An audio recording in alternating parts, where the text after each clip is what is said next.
కర్ణాటక స్టైల్లో Karnataka famous vangibath recipe అయితే prepare చేస్తున్నా. ఈ వంకాయలతో కర్రీ చేసుకుంటే అస్సలు బాగోదండి. 2-3 రకాలుగా కూడా ప్రిపేర్ చేసి చూసాను నేనైతే.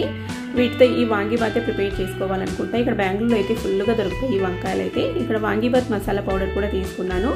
పొయ్యి మీద కడాయి పెట్టుకొని నూనె వేసుకొని వేరుశనగలు, పచ్చిశనగపప్పు, మినపప్పు, ఆవాలు, జీలకర్ర, ఎండుమిరపకాయలు వేసుకొని పోపు బాగా వేయించుకొని పసుపు, అల్లం తురుము వేసుకొని అల్లం పచ్చివాసన పోయేంత వరకు ఫ్రై చేసుకొని ఇంగువ కూడా వేసేసుకోవాలి.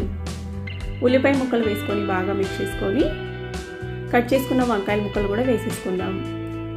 వీటిని పోపులో బాగా మిక్స్ చేసుకొని రుచికి సరిపడా ఉప్పు వేసుకొని వంకాయల్ని బాగా సాఫ్ట్గా మగ్గించుకోవాలి.